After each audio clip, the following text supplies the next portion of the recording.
society that's obsessed with safety and comfort, that is so risk adverse. I mean, we're living in a day and age where everything gets politicized. Everyone is jockeying for power. Yep. And you do that through weaponizing information, politicizing things, and pitting people against each other. You're going to send me off to someplace I've never heard of that has no connection to my country, to my homeland, and you're going to run me through the wood chipper so that you can line your pockets. A lot of these guys, when they get out, military, law enforcement, when you get out of that career, that's been your whole identity, your entire life. Their brain does not work the same because of the concussive blasts and the things that and the trauma that their brain has physically endured. This kid had it all together. He was going to have a bright future and bright career. And then a couple months later, he goes off to his unit or whatever, and we get word that the guy killed himself. Welcome back to the Tim Teaches Podcast. I'm your host, Tim McCoy. Today's guest is a U.S. Army veteran, licensed attorney, and founder of Barritus Defense. He's trained military units, law enforcement, and everyday civilians in tactical firearms, self-defense, and counterterrorism. Mark, welcome to Tim Teaches. I appreciate you joining me. Hey, Tim, thanks for having me on. I'm really looking forward to hanging out and having a discussion with you. You were a prosecutor. You were in the military. Yeah. Like you've done a lot of different stuff. Yeah, still can't decide what I want to be when I grow up, I guess. So my name's Mark. I've got about, I guess it's going on 13 years now in the U.S. Army, and that was split between the active duty and the National Guard component. So I'm in the National Guard now, but I occasionally will jump on short-term active duty orders and stuff like that to do because my current position there is as an infantry instructor. Okay. So during my time in the Army, I spent time, I basically split in the intelligence field and the infantry field, right? And so doing all kinds of different, I was in the intel world, I was an analyst, I was stationed in an interrogator platoon, so I kind of picked up some languages and cross-trained with them and kind of got to have kind of some wild experiences doing that. And then in the infantry, everything from just the rifleman to team leader, squad leader, and section sergeant, and finally infantry instructor. And I've been doing that position for probably going on 4 years, maybe three for sure. I don't know. I'm still waking up. I'm sorry. So anyway, obviously I had a break in service in between there, and between that I went to school, finished up my bachelor's, kind of kicked around for a little bit. I thought, this was a long time ago because I'm 100 years old, but I thought at the time I kind of grew up with, if you went to college, then you got out, you would make money. That was the promise, right, that we were sold way back, growing up. And so I went to college and I got out. It was a recession and I wasn't making any money. So I was like, well, I know what I'll do. This was a couple years after college. I was like, I'll go to law school, because if I go to law school, lawyers make money, right? So I'll go to law school, and then finally I'll make money. So sure enough, I applied, and after having to apply more than once, I got in. Finally, someone would take me. I went to law school, and when I got out, no, you can graduate from law school and not make money. It's very doable. Very doable, and so I went and worked as a deputy district attorney. So government lawyers on the whole, I know there's some exceptions, on the whole, they don't make the same amount of money as their counterparts in the private sector. But I wouldn't trade it for anything, because it was that was a job that was very well suited for me, especially just having been in the military, going into a law enforcement field like that was very, I don't know. There's just a certain breed of people out there. I'm sure you're one of those, that type of guy, you're just drawn to that world, and there's a part of you, I don't know, it's like in your blood or in your DNA. You just keep finding yourself in those circles and in that world. And anyway, it was a really wonderful job. I did that for 6 years, and numerous jury trials, handled everything from, folks writing hot checks to killing people. So everything in between, right? Yeah. Everything in between. But around 2013, at the time I was still younger, and I still had just that drive to want to just be running and gunning still. And so I decided it was time to leave. It was time to cash in my chips. And so I started Barritus Defense. And, that's been a wild ride. I've been doing that for about 12 years. And that has taken me from, we've done contracts for the DOD, the DOJ, Fortune 500. I've probably taught, this isn't a hard number, but it's pretty close, probably 60 police departments across the country. Wow. I've been published in Counterterrorism magazine, and I also run a podcast, which is called the hottest tactical podcast on the interwebs, is a Pearl Snap Tactical.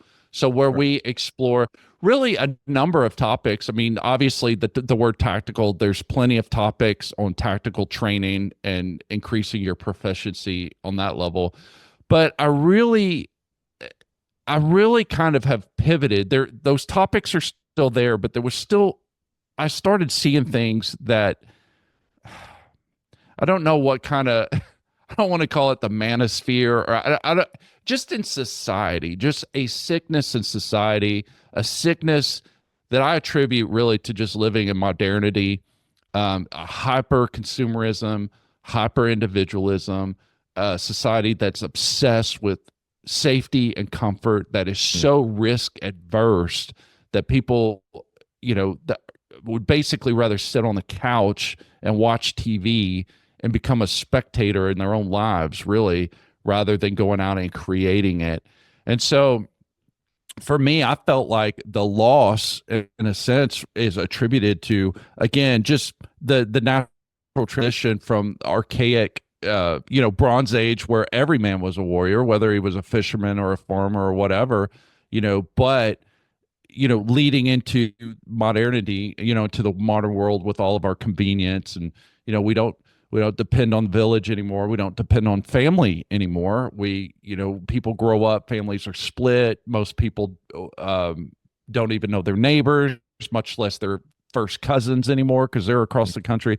But anyway, I thought that some of that was lost, just that we needed to get back, not living like we did back then. You can't go back, but to revalorize some of the virtues, some of the values that were esteemed and held in high regard back in those that our ancient ancestors treasured, right? A lot of that is in the literature, that's left to us, like in the classics, like in the Iliad, Beowulf, the sagas, things like that, where, again, we don't want to emulate these people completely, because we can't, and we may not want to, but there definitely are the senses of honor, courage, of living a heroic life, and drawing that from the past. And that is gone for the most part in today's society. It's even been stripped out of the military and the law enforcement, which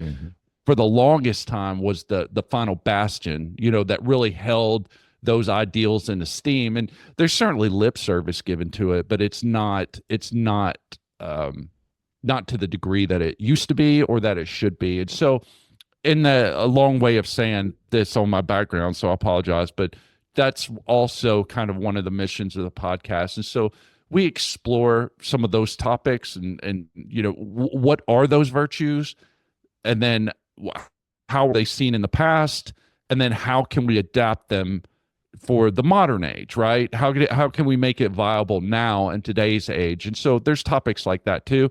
I don't do every topic like that, because, hey, that's not going to be everybody's jam that started out with me, listening to episode 1 and 2. And so I still have those other things, but I'm definitely driven. There's something inside of me that is definitely, my heart is beating for that, because I just see, especially these young guys coming up that don't have that, and I'll admit, I'm still on that grail search in a sense for myself. Right.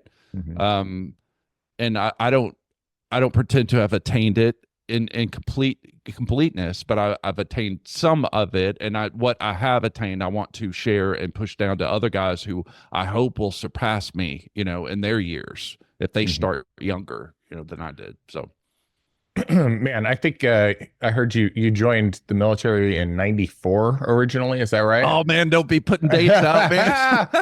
Dude, I Yeah. joined in '97, so that means you're a couple years older than me at least. And Yeah. Oh, I, I'm I sure. I don't know. I'm I've usually been out for 10 years. I was in the National Guard as well towards the yeah. tail end. And but being you know 48-ish or something like that, Yeah. I would Yeah, we're pretty imagine. close. Yeah. Well, yeah, I'll be 45 this year, and so Oh, okay. Yeah, yeah, yeah. uh, Oh, okay. Yeah, I'm definitely I'm 50. So I just oh, turned 50 this dude, you last look year. great. Yeah. Thanks, What man. what's the Thanks. secret? Just working out and eating clean, or what are you Oh doing? yeah, man. The lighting, I have my stylist and my There you go. makeup now. Yeah, I know. I just well, thank you. I just try to take care of myself as best as I can. But yeah, I joined in 94, was in there for I think about 5 years, and then I had a massive break in service, like almost 20-year break in service before I Wow. came into the Guard. And so yeah, I'm literally probably the oldest person in the National Guard What anywhere, is probably.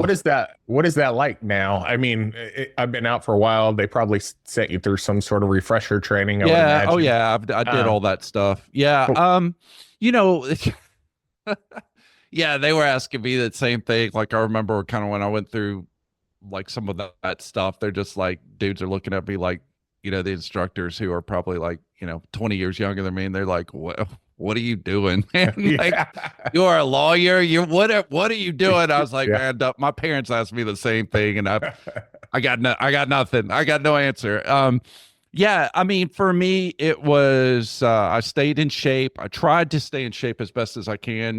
Part of the reason why I was out and so long of a break of service is due to some injuries Mhm. that that are still with me, that it took that long to figure out how to deal with it, how to rehab it to the point that I could do what I do now. And I've probably, got most of that in my rear view, but every once in a while it'll come up and kind of take me and put me on the bench. And Mhm. my units are pretty good about that. I mean, they know, hey, and really, let's be honest, National Guard's hurting for bodies, man. So Yeah. Maybe they're I'll go back very to him. reluctant. Once they get their meat hooks in you, they're very reluctant to let you go. So Oh, for sure. you find them, they're very willing to work with you, as Yeah, far as yeah. that. But it is good because, without that, I mean, I couldn't do what I do with them. So my unit's really good about that. But, I like I said, I try to eat right. I work out, I get my sleep. I don't hit the booze like I did in my 20s. I mean, I'm not a teetotaler. I'll still drink, but I just not like I did. Yeah. It doesn't work at this point No, in my life especially for this me. early in the morning. No, Yeah, we it just don't work. Not getting enough sleep doesn't work. It doesn't. So yeah. Yeah. What are those what are the soldiers like nowadays compared to what they were when you first came in? Are the kids, did they got the same mentality, or are they, just glued to their phones? Is it harder to deal with?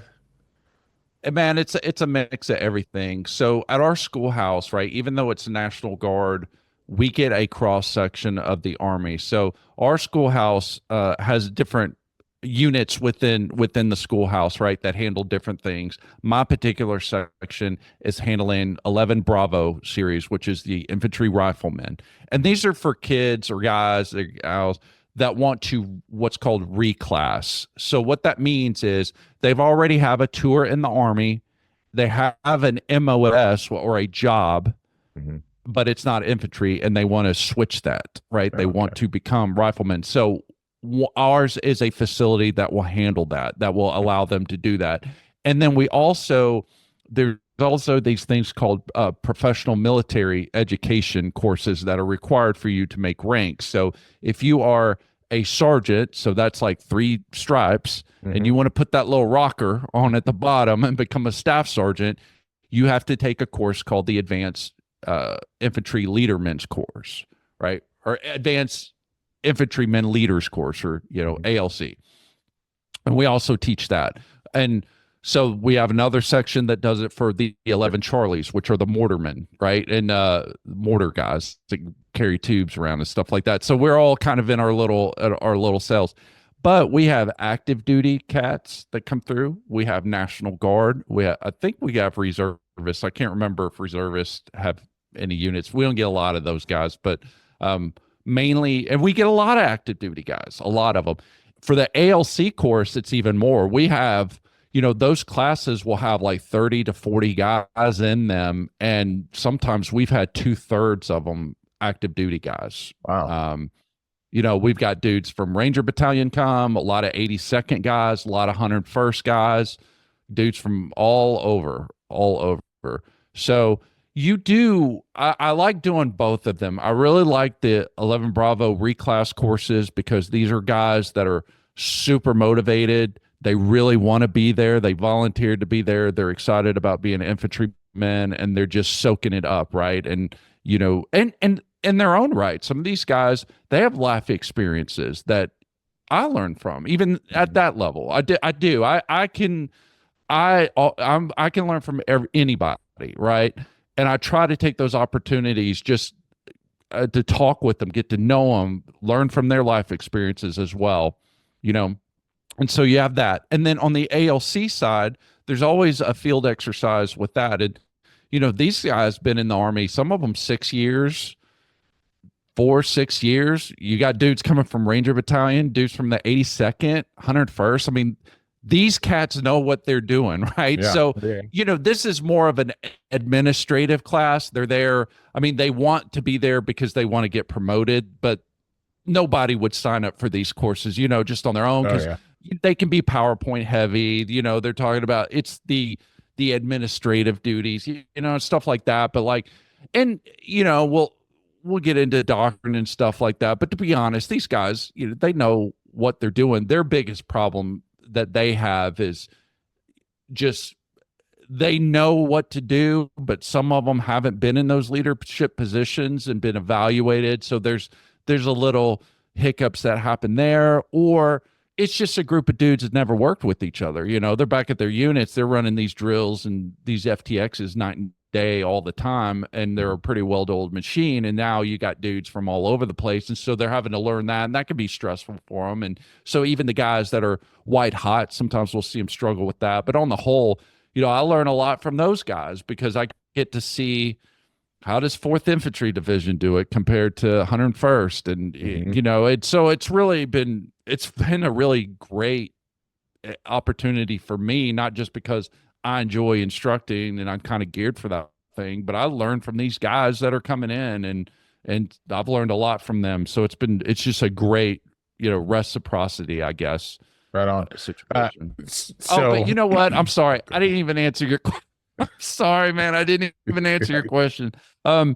Getting back to what are they like when I first came in versus now?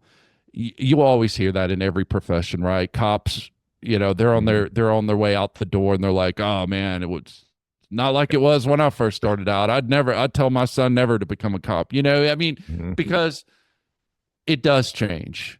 It does change. And the answer, and I used to be like, well, this is how we used to do it. And if only we kept doing it that way, then we wouldn't have these problems we have now. I think there's some merit to that argument, but I don't think it's the answer all of the time. Now that I've worked with these kids and I've seen them coming up, and there are just certain things that they are dealing with that's just baked in the cake that you can't just address with old school loving, you know what I mean? Or the hard knocks type of thing. I mean, you can to a certain extent, but it's a different time, man. And I resisted saying that for the longest time, but it's true. It's true. So they are different. A lot of these guys are getting raised on the cell phone. They've been raised on computer games. Their attention span is different. A lot of these cats been coddled, everybody gets a trophy type thing, and so the way you talk to them is, if you want to have a successful communication, then you do have to at times adjust the way you talk to them, the way you present things to them. if you want to achieve your objective. Now, having said that, you have to also think about who we're dealing with. We're dealing with dudes that are in the infantry, so that's the most physically demanding job. That's the warfighter role. So these guys know if they sign up, I mean, they're wanting to get deployed. They want there to, or a lot of them do. They want there to be a conflict because they want glory, they want excitement, they want adventure. So these guys are going to be the cross section of your society that tends to be stronger, more athletic because they probably played sports and stuff in school. They're active. They like physical things. They like to roughhouse. So a lot of them, got martial arts, or wrestling, or jujitsu, backgrounds, and so they'll roughhouse in the halls, and or if there's some downtime, out in the field, you'll find a circle, and in the middle, two dudes wrestling around, on the ground to see who. Well, I mean, it's just part of it. So, as far as dealing with the softness, it's probably not to the degree of other folks, in the civilian or in the military, but it is different. It is different. I don't think, I don't know. I hope the military is preparing for what combat's going to be like now. I'm watching the Ukraine-Russian war, and, I served in Iraq, and those are totally different wars. I mean, dealing with, trench warfare and drones, basically none of the, these guys are drone warfare. That would be terrifying to have to deal with that.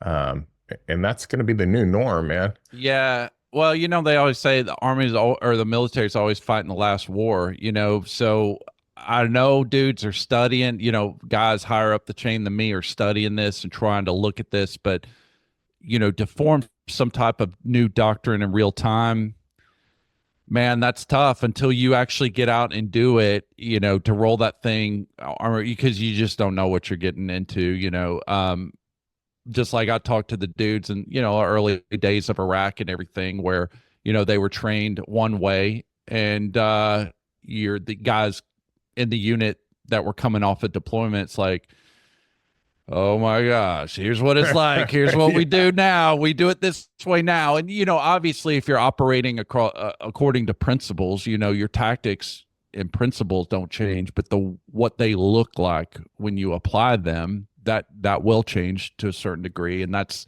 kind of what they're hitting on. And so, I mean, it's just, I can tell you as far as the guys go, and I'm not a spokesman for the Department of Defense, so nothing that I say is made to represent them. The opinions are my own. But I mean, we've had successive administrations that politicize things, right? I mean, we're living in a day and age where everything gets politicized. No one is really trying to, in my opinion, and I'm talking about politicians that control the purse strings and form the policies. And those include the generals and stuff too, in my opinion. Nobody's trying to solve problems, right? Everyone is jockeying for power. And you do that through weaponizing information, politicizing things, and pitting people against each other, divide and conquer kind of strategies. Meanwhile, it's, the citizen is the one who suffers for all that.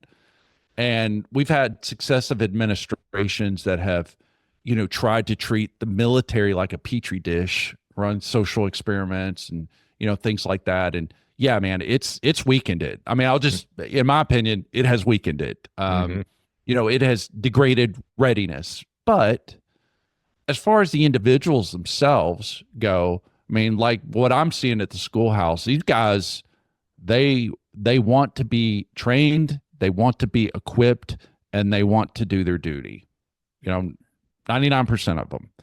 And I think in the past administrations, we've done them a disservice because we're not preparing them like we should be. I think that there's some people in now, I think, that are trying to right that ship, but it's going to take time. I mean, you don't run a ship on ground, they didn't run it in the ground overnight. It was a process, and turning an institution that's big. It's not just making sure we have the right equipment, or all of a sudden, we weren't training like we needed to. Now we're going to do that. there's some deep cultural scars, I think, that need to be healed and new culture built, Mm-hmm. within the military. And I mean, we'll see, but that's going to have to be a work that you're not going to just make that happen overnight. That's going to be a work that takes years, maybe even a generation or two to really get it back. And those individual leaders, I mean, we can only do so much, a platoon sergeant or a squad leader or whatever. Yeah, exactly. It really needs to change from the top down, Army wide or Department of Defense wide, to really see change, because you do have your good leaders who will teach your guys, but then they get out or whatever, and that knowledge or that experience is forgotten, and people just go back to their old ways and old habits. And well, and I think it's even deeper than that. I mean, my grandfather was an infantryman in World War II, and when those guys signed up or they got drafted, and there's a big conflict. I mean, it wasn't like count the days till we go home. I mean, they went until it was finished. I mean, my grandfather spent years over there, I mean, and that was a whole generation that they didn't flinch. You didn't have people running up to Canada. You didn't have people I mean, everybody believed it, but that was a different time. I mean, people, and obviously there was still government corruption and stuff like that, but we were, as a nation, still making decisions that were of our self-interest, at least, and I mean, I think it's debatable if we even do that anymore, at least in past administration. And so, we weren't getting, the most part, there weren't private organizations making money that had incentives to keep the wars going on indefinitely, like we just got there. There weren't, there weren't contracting companies that were taking taxpayer money and then paying it to the enemy. So, hey, don't attack our convoy. We just want to stay here and keep doing, like that type of stuff. And so, this generation doesn't trust the government. They don't trust the leaders in the military to make decisions. I mean, we know if we go to war, there's a possibility we're gonna fight and die, but nobody wants to die needlessly, and so people don't trust it. So that's what I'm kind of talking about, like trying to build that culture.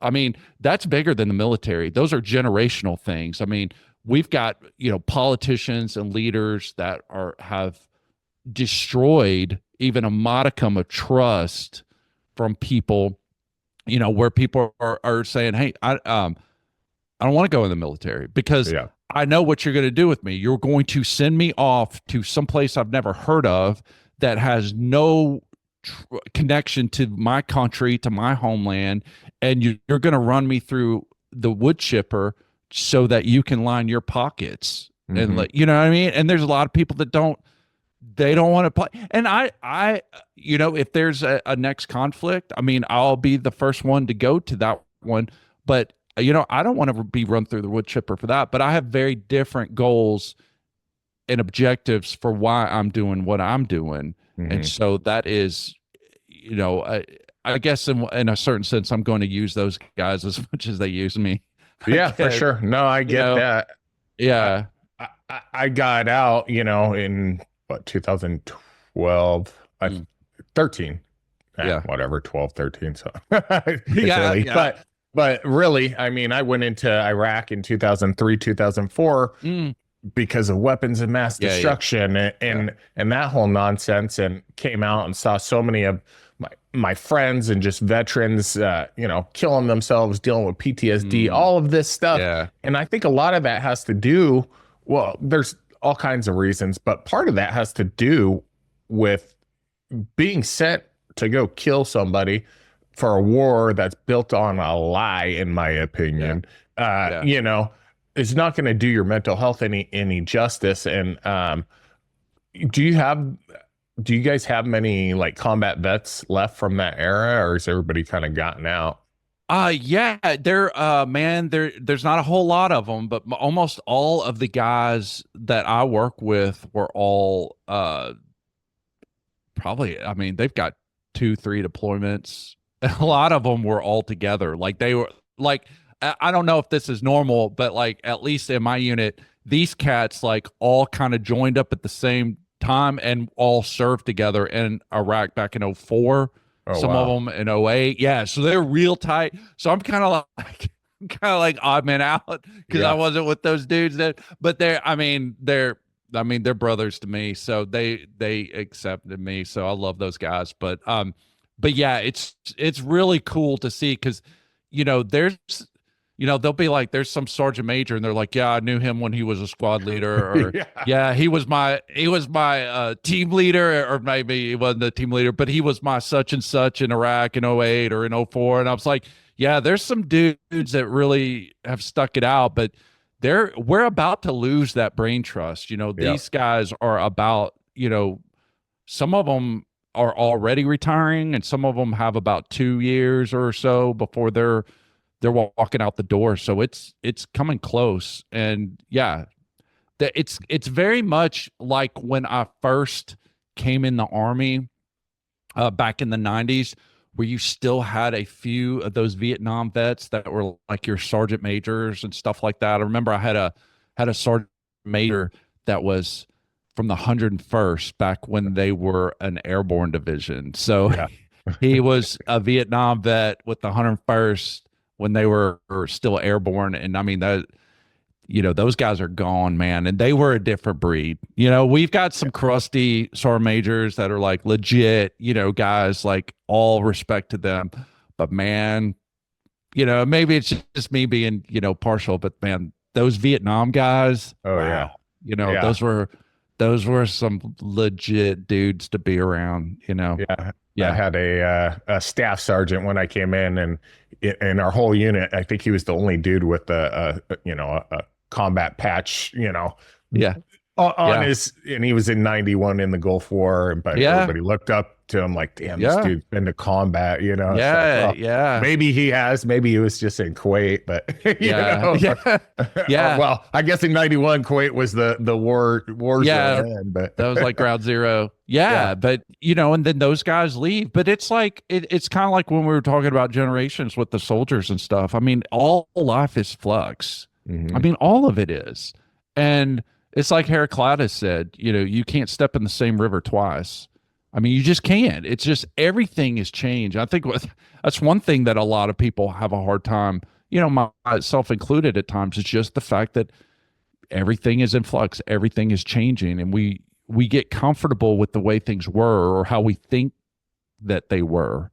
And we pine for that. We want that, and we hold on to it so tightly. And when we do that, we suffer. There's a certain amount of suffering, and the key I'm finding is to learn how to just hold on to it loosely, enjoy it, maximize the benefits of that moment, but then you have to let it go and welcome something new in its place. And that happens whether it's career, whether it's just aging, whether, anything like that. You have to transition between these moments of time, these phases in life, and if you don't, you and I both know plenty of people who do not make those transitions gracefully, and you see the suffering that it causes for them, then that they inflict on others, and so just learning how to accept that. So it's like me too. Yeah.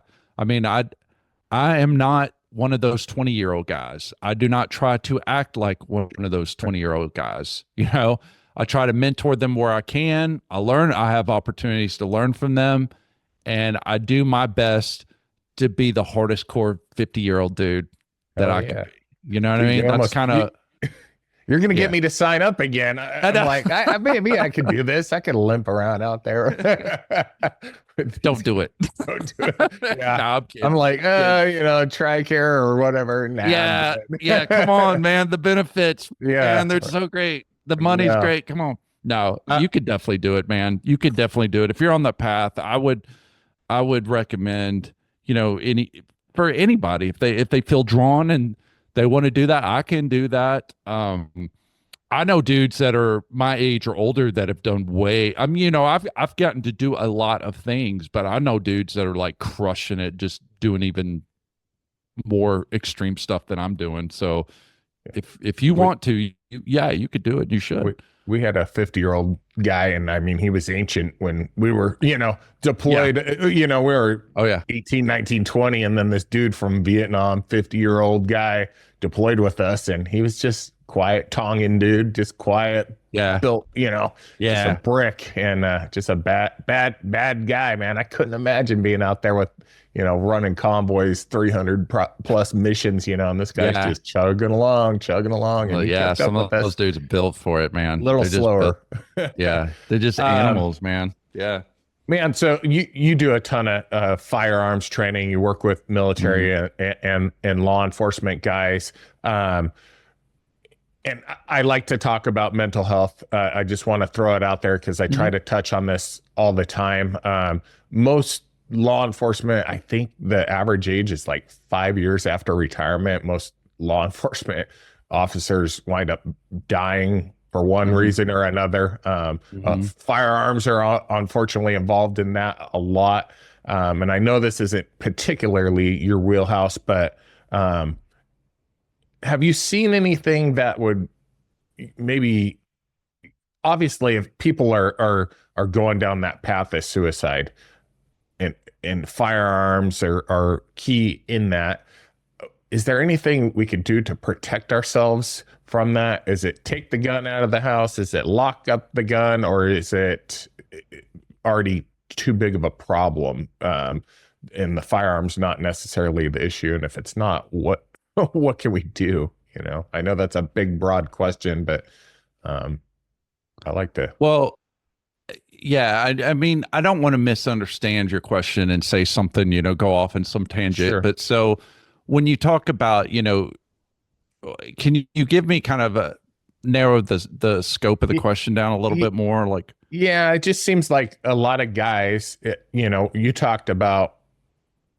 So when people come out of law enforcement, they lose that identity, they lose that hmm camaraderie. hmm Law enforcement is a horrific job that people have to deal with the worst of the yeah. worst. Oh yeah. They're Most of these guys are dealing with mental health issues, and within 5 years of retirement, most of them are dead. A lot of hmm times that is due to suicide. Is there something that you would recommend before these guys get out, or how these guys could maybe Yeah. train or help Yeah. help them? Yeah. So, yeah, obviously not a mental health Yeah. professional, but I have dealt with some mental issues arising from my time in the as a district attorney, Yeah. right? Um, Obviously, there's plenty of times people plead insanity. 99% of the time that doesn't work.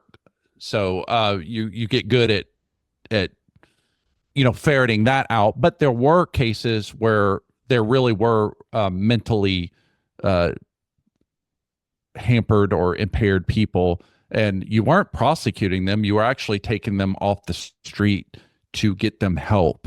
Mhm. But and that had to, and that was probably about 10% of my docket. They call them involuntary commitments, but let's say someone had a diagnosis and they went off their medications, and now it's December. There's a foot of snow on the ground, and they're walking around barefoot in shorts and mumbling, and not necessarily a danger to anybody, but obviously the family's concerned. And normally you couldn't just take someone like you or me off the street and move them to an infirmary or something like that against their will. There has to be a process, right? And Mhm. you have to make the case that this person is a danger to themselves or others out of some type of mental impairment, right? And then they get seen by a psychiatrist, they get treated, things like that. So you learn through dealing with the psychiatrists, psychiatric nurses, going through these procedures. I learned a little bit about mental health and some of the things. So with that very small amount of background, I'm going to Yeah. give my 2 cents on some of this stuff.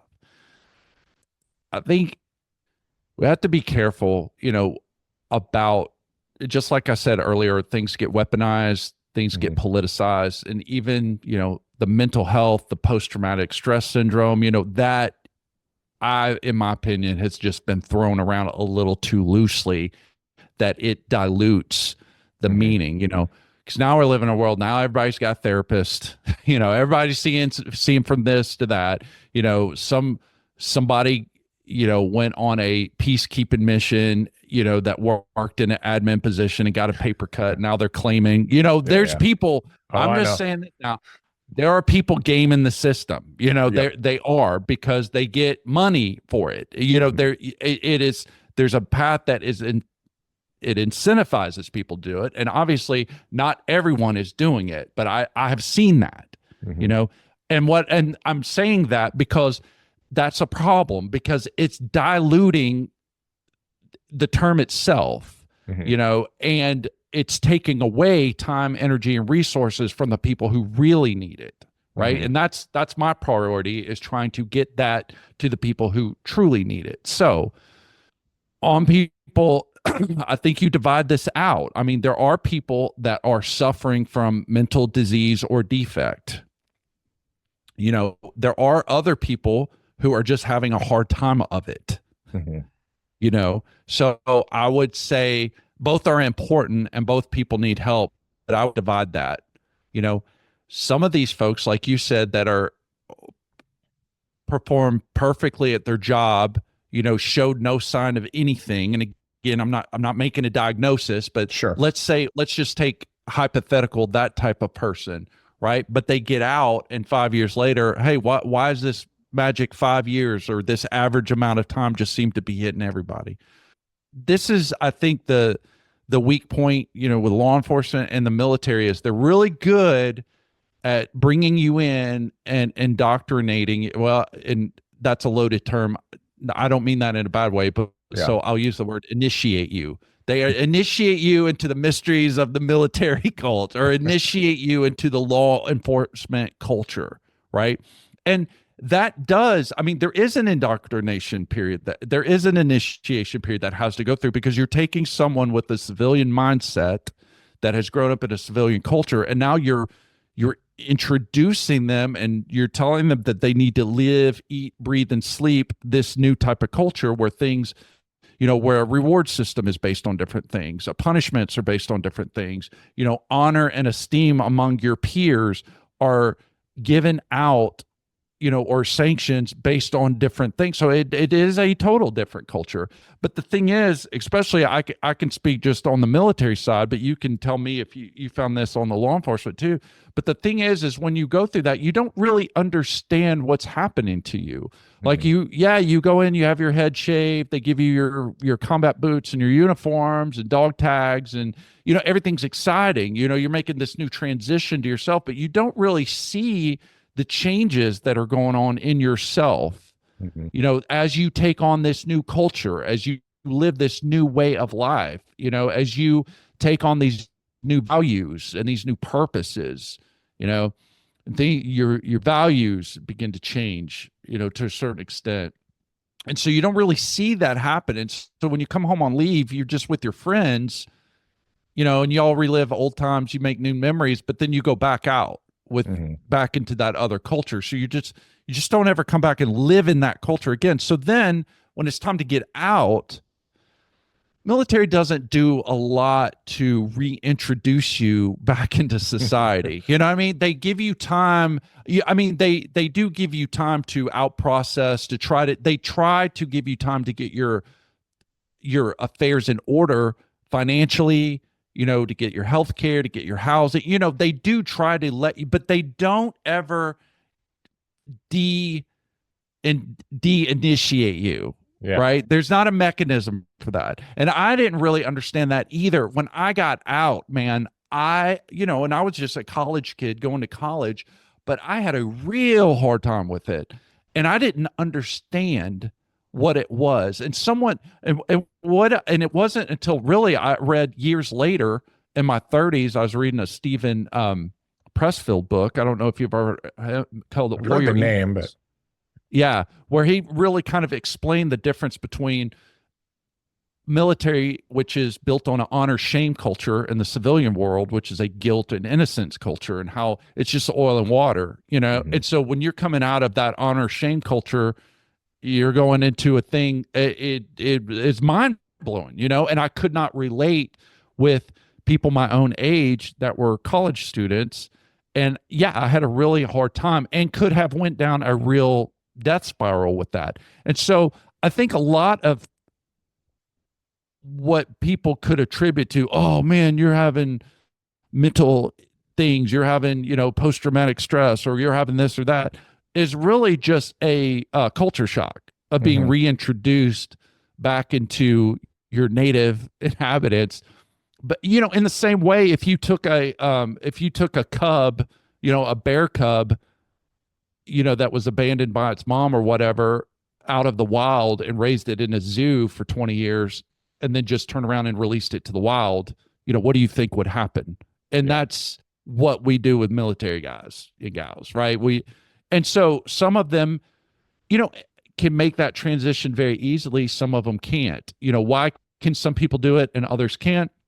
I think, man, we'd be here talking all day about that as far as the theories. I think some of it depends on how deeply ingrained that military culture becomes in you. Some people really take it and they live it. And some people, it's just, I'm just here for the college money, and so who knows? So there's that. And I would assume that can happen in law enforcement too. And so when you transition out, you have to realize you're transitioning to a different culture again. And you think you know it because you came from it. But there's that gap there where you've become a different person. And so there needs to be some way that you transition yourself out. And the problem is everybody's left to do it on their own. And yeah, you can have some buddies around you. You might even have some fellow vets or fellow cops, but you're gonna have to find a new purpose, right?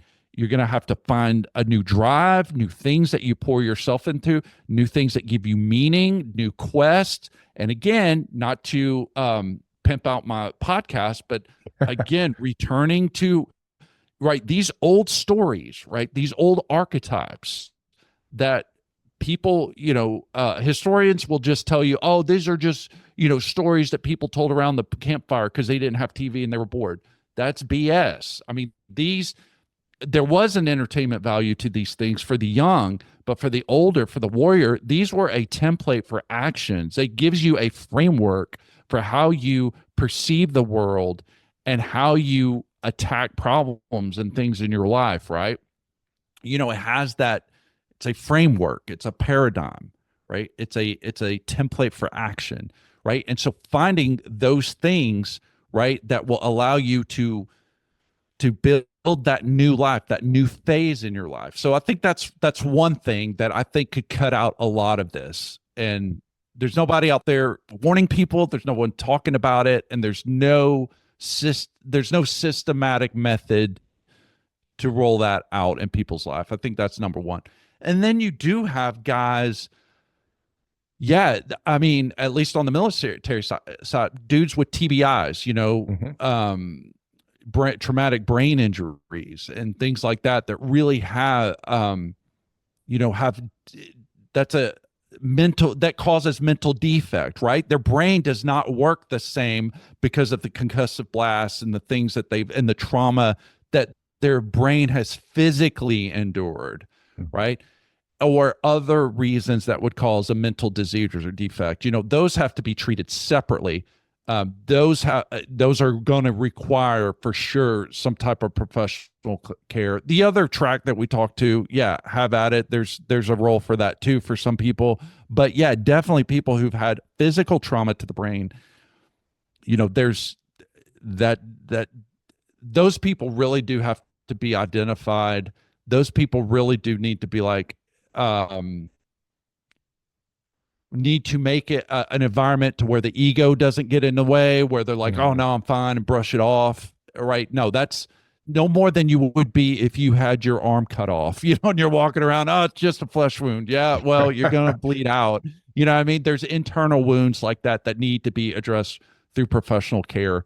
And I've seen some guys that did avail themselves of that got some pretty cool results with that. So, I mean, that's probably as far as I could take those things. But then your ultimate question is, what about firearms? What about firearms? that's a really dicey one, man. That's a really dicey one, and I really don't know what the answer is for that, because sometimes you don't see it coming. I'd have known people, not very well necessarily, but what we've had a couple of people come through the schoolhouse over the years that were the brightest star in the class. Like, you just felt like this kid had it all together. He was going to have a bright future and bright career.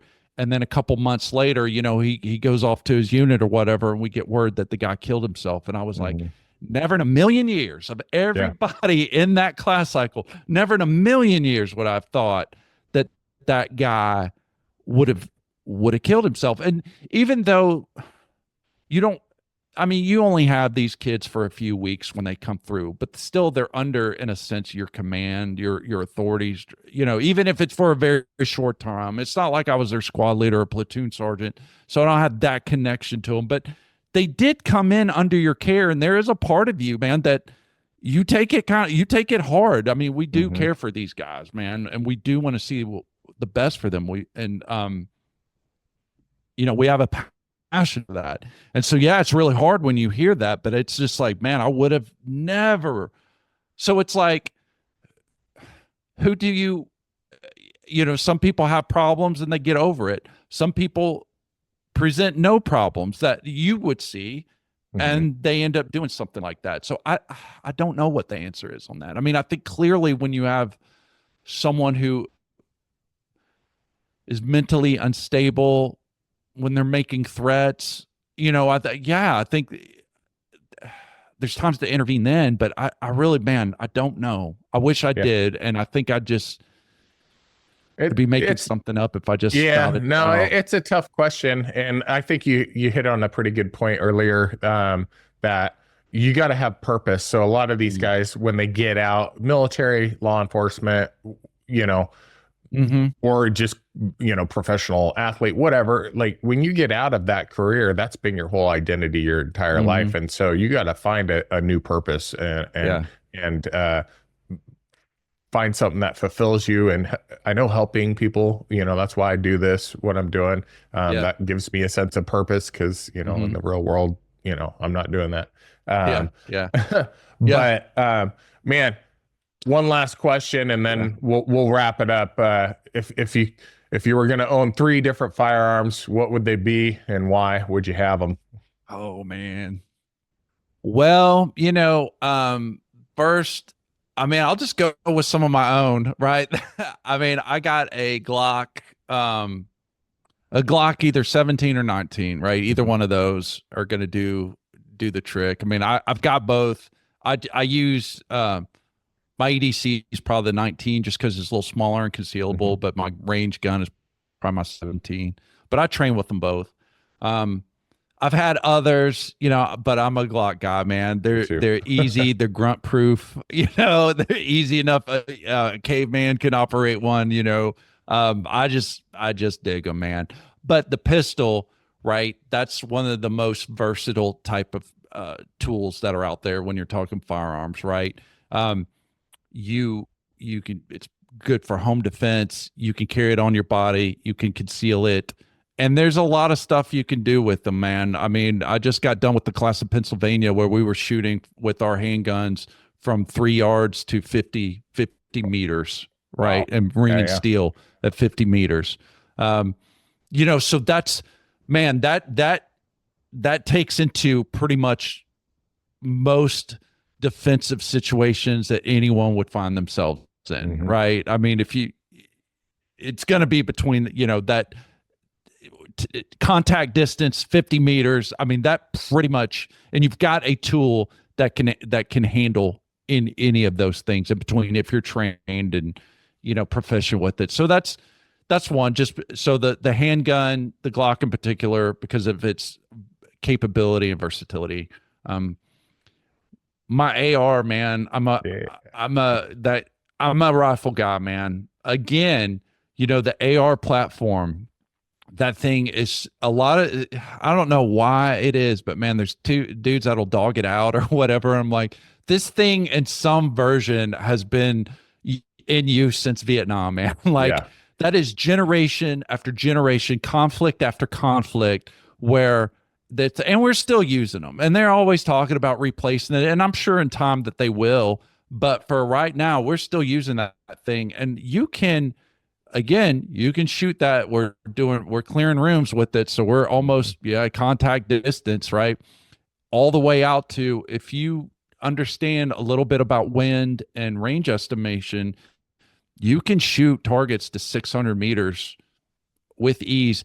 Even you can even push it a little past it. I've seen people shoot. Well, they had to have something like an ACOG with a 4-power optic or something like that on, that you can measure the range. But I've seen some dudes ring steel at pretty close to 800 meters with an AR with an M4, but an AR platform. I mean, that's pretty impressive, man, when you think about it. So again, the capacity, the magazine capacity, 30 rounds, the capability of what you can do. Let's just, we'll call it safe and just say, between, room, close quarters to 600 meters, man, that'll take care of a lot of issues that you're having. And it's fun, and then that, oh man. And then, I guess just for long range, if you really 300 Win Mag, and I'm not a huge long range shooting enthusiast. I'm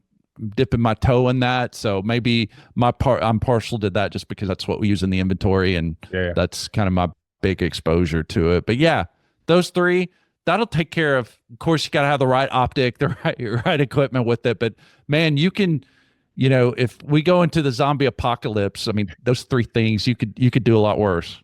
Yeah, that'll help you out. I was looking for the shotgun option, but it wasn't there. That's all right. I know. Yeah. I mean, I do have shotguns. I mean, I don't dink with them. I used them a lot to hunt with when I was younger, but I mean, I don't know, man. For me, I mean, the shotguns, they do have their things, but I think if I had to pick, those would be my three. I like it. Yeah, the Glock is my favorite, and then the AR is right there, man. I love those two platforms, and then I got the shotgun. So, but yeah, on magazines and stuff like that, my dad's like, I'm gonna buy 20 magazines, and I'm like, dude, if you're using 20 magazines, you got bigger problems. Like you're not. If you running through all that, there's no way. I love you, Dad, but you're not. Maybe you could trade it for coffee in the zombie apocalypse or whatever. Have a couple, spares for, if your spring wears out or something like that, you can cannibalize it. But 20, I guess it's always better to have more. But at some point, you gotta pump the brakes and put that money somewhere else. Right on. Mark, how do people get a hold of you? I would say I'm trying to push my my Pearl Snap Tactical podcast. It is all over the interwebs. Wherever you listen to podcasts, if you look up Pearl Snap Tactical, you're going to find it. But the home base would be on Substack. So if you look up Pearl Snap Tactical Substack, that acts as our homepage. All the episodes are there because there are some episodes on that Substack that aren't anywhere else. Okay. But everything is there. And so you don't have to sign up, but you can access it without giving your email address. But if you do, you can put your email address, and that way you'll get updates and announcements. It's free, but there are also opportunities to upgrade if you want members only content. But that's totally up to you. But I like for people to find me there. That's where I'm most active. Our training company, again, you will find this on the Substack page under this scheduled events, but our training company, Barritus Defense, for the time being, other not what I'm going to do with the website, but for the time being, you can find that at www.barritusdefense, BARRITUS Defense.